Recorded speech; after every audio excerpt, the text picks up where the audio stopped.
Là,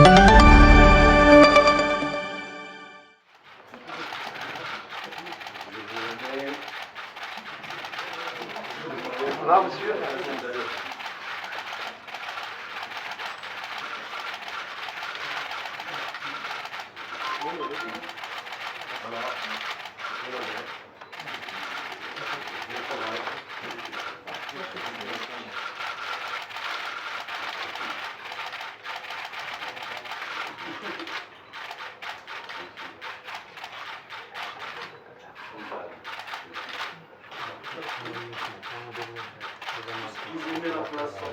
Maroc.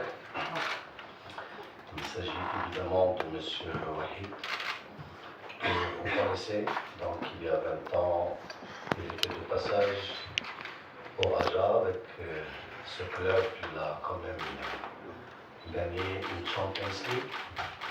Et je profite pour souhaiter au Raja de gagner une autre avec le leader. Donc, comme ça, votre retour au Maroc serait une bonne chose pour ce club et mon club d'une manière générale. Donc, le choix de M. Wahid était l'aboutissement d'un travail qui a commencé depuis un mois au niveau d'une commission qui a été instituée et qui était composée de l'expertise technique, de la responsabilité du management de la fédération, avec beaucoup de contacts et d'ouverture sur l'expertise technique nationale et internationale. Cette même commission a reçu plusieurs, et je dirais même des sollicitations nombreuses. Je tiens à remercier de passage tous les sélectionneurs qui ont exprimé donc la volonté d'entraîner l'équipe nationale du Maroc. Il y a parmi eux un certain nombre qui ont effectué des visites ici, et donc j'ai eu l'occasion de rencontrer et de discuter avec eux ici. Donc je les remercie de passage, et on a continué ces négociations jusqu'à la dernière minute. Et je tiens à clarifier que tous les sélectionneurs, d'ailleurs, que j'ai reçus ici ou que j'ai eu l'occasion de voir ailleurs, ont exprimé, comme j'ai dit, la bonne volonté d'entraîner l'équipe nationale. Évidemment, les contraintes des uns et des autres diffèrent. Et aujourd'hui, ce choix qui a été arrêté, comme j'ai dit, par la commission qui a été instituée dans ce sens, a été fait sur, comme vous le savez, comme on le sait tous, tout d'abord un souhait et une volonté à ce que l'équipe nationale marocaine puisse aller gagner de la distance en avant par rapport à la dynamique positive qu'il a quand même parcouru durant les dernières années. N'oublions pas que toujours le point de départ, c'était un classement FIFA autour des places numérotées 80. Aujourd'hui, on est autour de la quarantaine. Au niveau de l'Afrique, on est aujourd'hui 4e, on était 21e il y a 4 ans. On veut donc continuer dans cette belle dynamique. Pour le faire, donc le choix était fait en prenant un certain nombre de critères en considération. La première, c'est une connaissance minimale du contexte dans lequel on joue, qui est normalement et automatiquement le continent africain, avec ses spécificités, ses atouts et ses contraintes.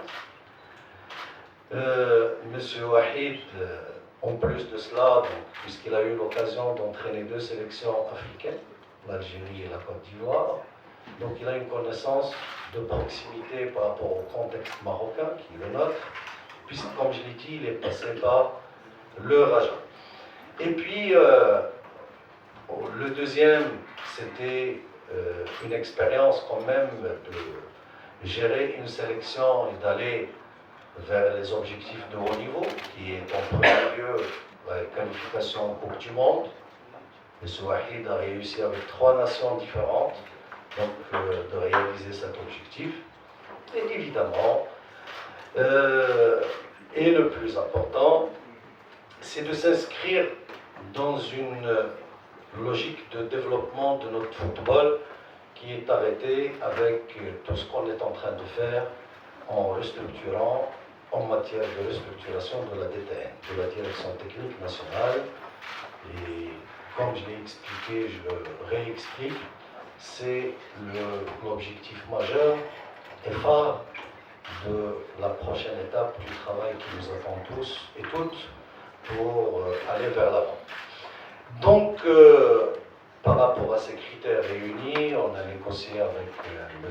Wahid donc les alentours et les contours d'un contrat qui se présume évidemment à une logique donc, de revenus basé sur un salaire fixe, mais lié beaucoup plus à l'atteinte d'objectifs. Donc on était loin de fixer des choses et des revenus qui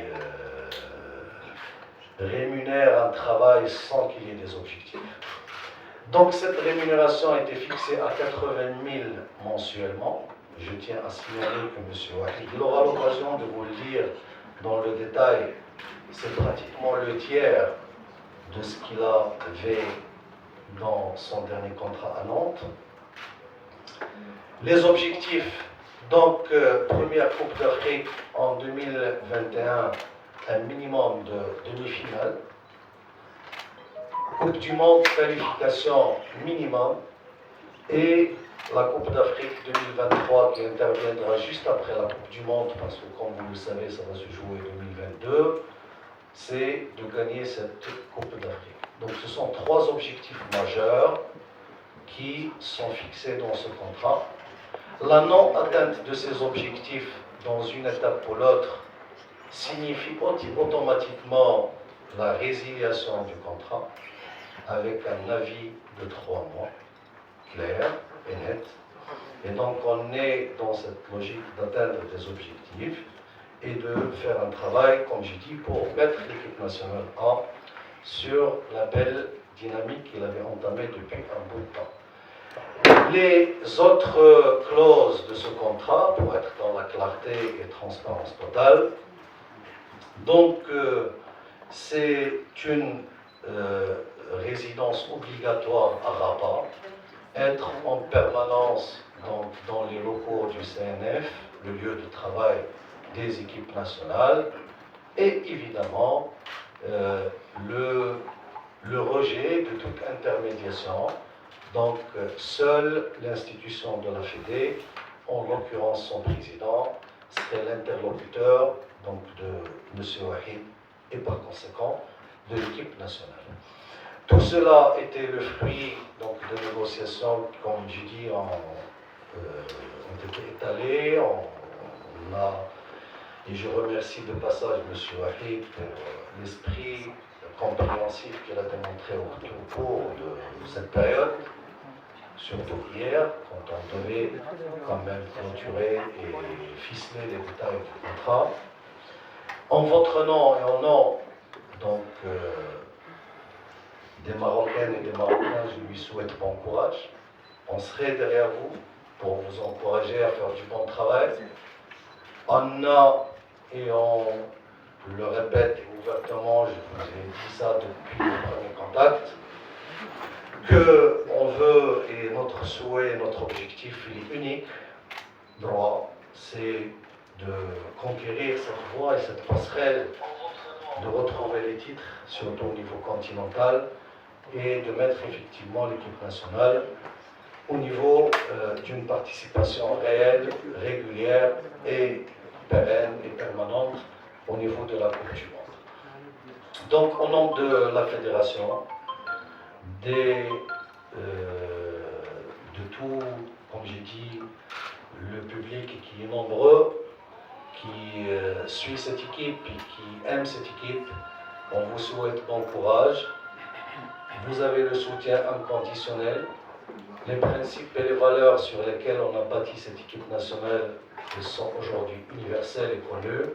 C'est le sérieux et le dévouement total, l'abnégation au service quand même de l'équipe et de la patrie. Merci infiniment.